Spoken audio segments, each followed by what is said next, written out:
BOP clips में स्वागत है आपका। देखते रहो, आगे बढ़ते रहो। अगर हम किसी की परमिशन के बिना अगर कुछ चीज भी ले ले जी तो भी वो अपराध है जी अब ये तो इज्जत लेने की बात जी जी तो ये तो बहुत ही संगीन जुर्म कहा जाएगा। और इसके 3 प्रमुख कारण है क्यों रेप के केस बाहर नहीं आते। वही मैं बात पूछना चाहता था कि अगर इतना सारा हर मिनट एक रेप अगर गिना जाए तो ये इसके मतलब इसके पीछे के रीजंस क्या है? What are the reasons behind this? देखिए साहिल भाई, इसके 3 प्रमुख सबब है। रेप के केस, भारत में जितने भी रेप केस होते हैं उसमें से 75% रेप के मामले बाहर ही नहीं आते। इसके 3 प्रमुख कारण हैं। पहला कारण ये है कि जिस पर रेप किया जाता है ना, जो विक्टिम होता है, जो पीड़ित होता है, उनको बेचारे को ऐसा लगता है कि समाज में मेरी क्या इज्जत होगी, मेरी परिवार की क्या इज्जत होगी। यदि उसकी शादी नहीं हुई हो तो वो ऐसा सोचता है फिर मेरे साथ कौन शादी करेगा। ये पहला कारण है। दूसरा कारण ये है कि रेपिस्ट की धमकी विक्टिम पर। रेपिस्ट कभी कभार ये धमकी देता है कि यदि तूने किसी को बता दिया तो मैं तेरे साथ ऐसा ऐसा करूंगा, मार डालूंगा, जो कुछ भी धमकी देता है जी। ये दूसरा कारण है। और तीसरा कारण ये है कि जो विक्टिम होता है उसको लीगल सिस्टम पर कभी कभार विश्वास नहीं होता। जैसे कि आप देखेंगे कि हाथरस के मामले में क्या हुआ था। जो पीड़ित महिला थी वो अपना रेप केस दर्ज करवाने के लिए गई थी तो पुलिस उस पर विश्वास करने के लिए ही तैयार नहीं थे। तो ऐसे भी कभी कभी कारण होते। ये 3 प्रमुख कारण हैं। आप सुनकर अचंभित हो जाएंगे साहिल भाई कि समाज में इतनी घिनौनी, जलील और भद्दी हरकतें सामने आते हैं कि हमारी रूह कांप उठती है। आज कभी कभार ऐसे ऐसे रेप के मामले सामने आते हैं कि कसक सामने आ जाती है और मलाल जुबा पर। दिल में दुख, रंज और खेद भी होता है। और ऐसे मामले जब बाहर आते हैं तो हम इसकी मुखालिफत भी कर लेते हैं। लेकिन कौन इन जलील बलात्कारियों को पैदा करता है, कौन ऐसी जलील हरकतें करता है, वहाँ पर हमारा ध्यान नहीं होता। कोई तो इसका गुनहगार होगा, कोई तो इसका अपराधी होगा ना, है इसका अपराधी, लेकिन हम इसको अपना मित्र बनाकर बैठे हैं। हम इसके बिना जी नहीं सकते, हम इसके बिना अपने आप को बेबस महसूस करते हैं, क्योंकि आज वही एक हमारा एंटरटेनमेंट का जरिया है और वो है इंटरनेट और सोशल मीडिया का दुरुपयोग। आज की कुछ OTT सीरीज़ और वेब सीरीज़, इसकी वजह से कई बलात्कार के केस सामने आते हैं। सबसे पहले साहिल भाई, मैं आपको पोर्नोग्राफी और रेप केस के कुछ कनेक्शन से वो मैं आपके साथ साझा करना चाहूँगा। जी ज़रूर। देखिए, कोई लोग इस विषय पर ऐसा सोचते हैं कि पोर्नोग्राफी और रेप केस से कोई लेना देना नहीं है, लेकिन मैं आपको बताऊंगा रियल केसेस जिन केस में पोर्नोग्राफी और रेप केस का कुछ न कुछ कनेक्शन था। देखिए, इंटरनेट एक एटम बॉम्ब है, एक ब्रह्मास्त्र है। यदि इसका सही उपयोग आपको करना नहीं आएगा तो वो आपकी चेतना और आत्मा को खोखला कर देगा। सही है। आप सुनकर अचंभित हो जाएंगे, भारत में महज 11 साल की उम्र में कोई भी इंसान पोर्नोग्राफी देखना शुरू कर देता है। हाँ, फिलहाल के टाइम में वो हो भी सकता है, क्योंकि छोटे बच्चों के हाथ में जब चल भी नहीं पाता तब से उसके हाथ में मोबाइल वगैरह इंटरनेट का यूज करते हैं। भारत में 35% युवा लोग पोर्नोग्राफी के एडिक्टेड है। 35% युवा लोग पोर्नोग्राफी के एडिक्टेड है। भारत की मैं बात करता हूँ। जितने भी लोग इंटरनेट पर सर्च करते हैं ना भारत में, उसमें से 80% सर्च पोर्नोग्राफी रिलेटेड होता है। अब आप इस पर उहापोह कीजिए कि लोग गंदगी चाटने के लिए इंटरनेट का उपयोग करते हैं या ज्ञान बढ़ाने के लिए। इससे भी आगे मैं आपको बताता हूँ कि इंटरनेट का सबसे ज़्यादा दुरुपयोग कौन करता है जानते हो? इमैच्योर लोग। और इमैच्योर लोग टीनेजर्स और एडोलेसेंट्स ही होते, ऐसा नहीं है। सही है। पढ़े लिखे लोग भी इमैच्योर हो सकते हैं। IAS, IPS, डॉक्टर्स, इंजीनियर्स भी इमैच्योर हो सकते हैं। सन्यासी और गृहस्थ भी इमैच्योर लोग हो सकते हैं। इमैच्योर लोग वही है जिनको सार असार का विवेक नहीं है। जब भी इमैच्योर लोगों के हाथों में इंटरनेट आ जाता है तो ये कैसी चीज़ है जानते हो?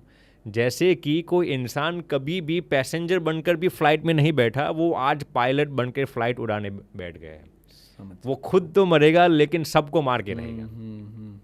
तो ये है इंटरनेट का मामला। अब मैं आपको इससे भी आगे बताता हूँ कि भारत में जब भी नॉर्मल इंसान पोर्नोग्राफी देखता है ना, तो वो ऑन एवरेज 8 से 10 मिनट तक पोर्नोग्राफी देखता है, हफ्ते में तकरीबन 2 बार। अब आप सोचेंगे इसमें क्या अचंभित करने वाली बात है? अचंभित करने वाली बात ये है कि साइंस और रिसर्च ने ये प्रूव किया है कि जब भी आप 1 सेकंड के लिए भी अश्लील दृश्य या अश्लील वीडियो देख लेते हैं ना, तो वो आपके सबकॉन्शियस माइंड को नेगेटिवली 10 सालों तक इफेक्ट कर सकता है।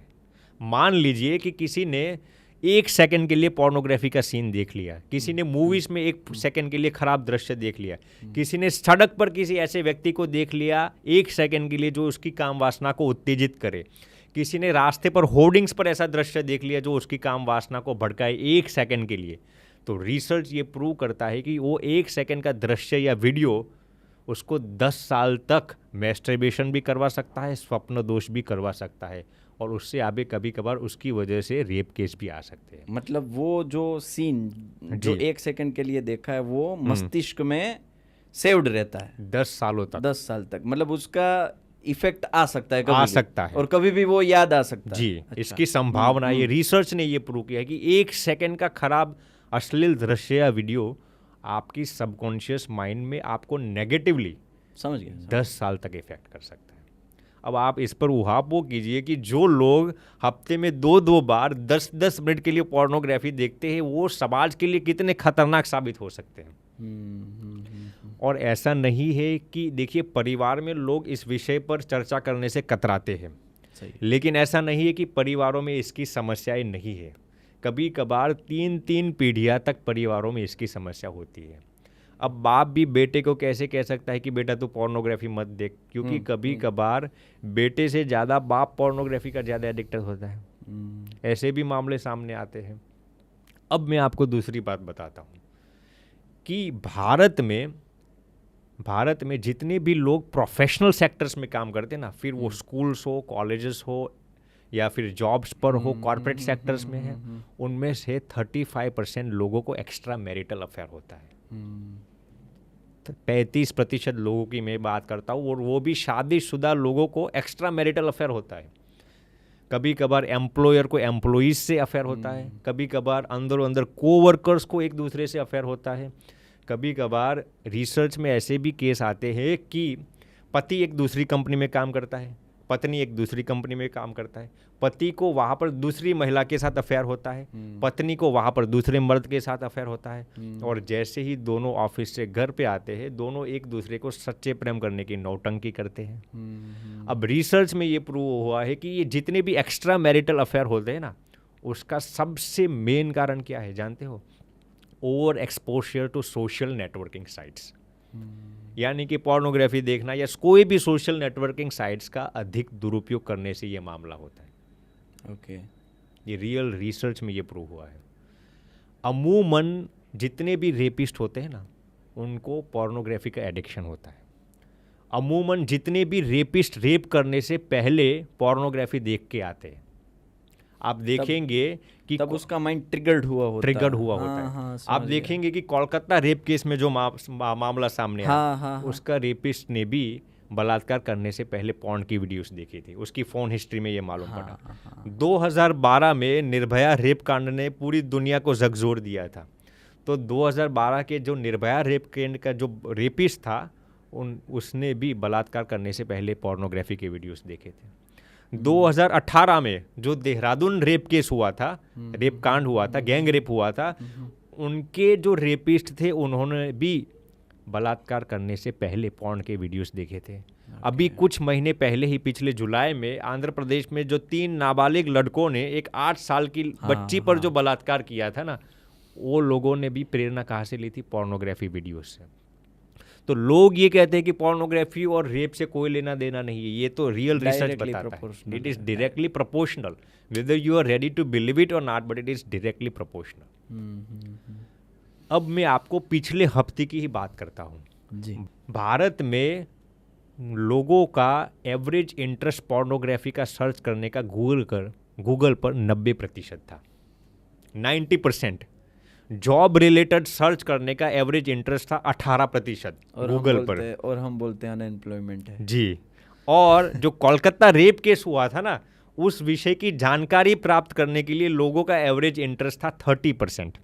अब इससे भी सबसे झकझोर देने वाली बात ये है कि लोग पिछले हफ्ते गूगल पर जाकर कोलकाता रेप केस की जानकारी के विषय में कोई सर्च, इतना ज़्यादा सर्च नहीं करते थे, लेकिन कोलकाता रेप केस पर जिस महिला पर ये रेप हुआ था ना, उसका रेप वीडियो लोग सर्च कर रहे थे। वो मैंने पढ़ा था मैं सर स्वामी, पढ़ते वक्त लिटरली आई फेल्ट गूज़बम्प कि इतने कमीने लोग, मैं माफ़ कीजिएगा जी, लेकिन ऐसे भी वाहियात लोग रहते होंगे जो जिसका रेप हुआ है और वो लड़की का नाम सर्च करके उसी का रेप वीडियो सर्च करते हैं। आप सर्च करते हो, ये कहाँ, क्या मेंटालिटी है जी।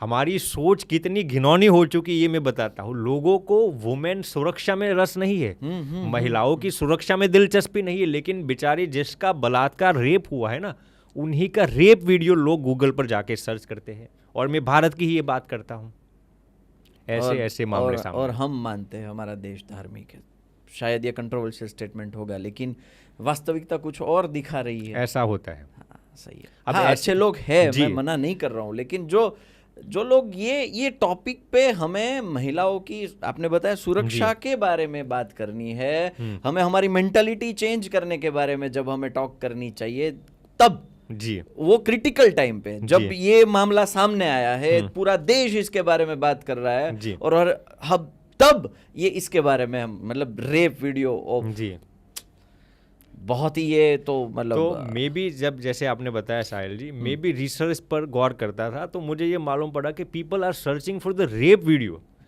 जानकारी प्राप्त करने के लिए सर्च नहीं करते, जिस महिला का बलात्कार या उन्हीं का रेप वीडियो देखना चाहते। कितनी जलील हमारी सोच हो चुकी है। मैं आपको कुछ महीने पहले एक किस्से सामने आया था, उसकी बात बताता हूँ। एक 60 साल के वृद्ध व्यक्ति थे, उन्होंने अपनी 2 पुत्र वधू के साथ ही बलात्कार किया था, रेप किया था। तो उनके जो 2 बेटे थे जिनकी पत्नियों पर बलात्कार किया था, वो 2 बेटे अपने पिताजी के पास जाते हैं और उनके पूछते हैं, पिताजी आप बाप में से बलात्कारी कैसे बन गए, आप बाप में से शैतान कैसे बन गए। तो फिर उनका जो 60 साल के जो पिताजी थे, वो बिलखते बिलखते उसका उत्तर देते हैं, बेटे मैं फ़ोन पर पूरे दिन पोर्नोग्राफी देखता रहता हूँ और मेरी अय्याशी इतनी बुलंद हो चुकी थी, फिर मैंने अपनी ही बेटियों के साथ ऐसा दुष्व्यवहार किया। तो ये है पोर्नोग्राफी का इंजाम। 60 साल का बूढ़ा अपनी ही 2 पुत्र वधुओं के साथ ऐसी जलील हरकतें करता है, और वो भी पोर्नोग्राफी देखकर। उस परिवार में उनके बेटे ऐसा सोच रहे थे कि हमारे दादा को इंटरनेट का उपयोग करना ही नहीं आता। अरे इंटरनेट की तो बात दूर रखिए, लेकिन पोर्नोग्राफी तक पहुंच चुके थे। ऐसे किस्से विदेशों में तो होते हैं, लेकिन हमारे देश में भी ऐसे सामने आते हैं। इससे भी आगे मैं आपको बात बताता हूँ। दुनिया में जितने भी बलात्कार के केस सामने आते हैं ना, उसमें से 97% यानी कि 97% ऑफ द केसेस में रेपिस्ट जो होता है ना, वो विक्टिम को पहले से ही जानता है। जो बलात्कारी जो होता है ना, वो पीड़ित को पहले से ही जानता है। ऐसा नहीं है कि वो किसी अनजान व्यक्ति पर, किसी अजनबी पर बलात्कार करता है। और उससे भी अचरज वाली बात ये है कि अक्सर रेप बाहर नहीं होते, गलियों झाड़ियों या सड़कों पर नहीं होते, परिवार में ही होते हैं। लेकिन वो केस सामने नहीं आते। लोग ये सोचते हैं कि अक्सर बलात्कार के केस बड़े बड़े शहरों में ही होते, ऐसा नहीं है। छोटे छोटे गाँव में भी कम बलात्कार के केस नहीं होते, लेकिन वो सामने नहीं आते, बाहर निकलते नहीं आते। क्योंकि जैसे मैंने 3 कारण बताए, जिस पर बलात्कार किया जाता है वो बेचारे ऐसे सोचते हैं कि हमारे भविष्य का क्या होगा। सोसाइटी का खौफ होता है। तो ये पोर्नोग्राफी की वजह से इतने बलात्कार सामने आ सकते हैं। मैं ऐसा नहीं कहता कि जितने भी लोग पोर्नोग्राफी देखते हैं वो सब बलात्कारी होते हैं, लेकिन कनेक्शन तो ज़रूर है। वो अभी छोटे छोटे बॉम्ब तैयार कर रहे हैं, बड़ा बॉम्ब जब एक साथ इकट्ठा होगा तो फटेगा जी। हमें प्रिकॉशंस रखने चाहिए जी। तो उसके बारे में भी हमने एक पूरा पॉडकास्ट दिया है जी। लोगों को कि भाई निकलो ये जंजाल से, निकलो, ये बहुत ही ये मतलब गंदी है, ये चीज़ गंदी है। इसकी अवेयरनेस लाना बहुत ही ज़रूरी है। यस, बहुत ही ज़रूरी है।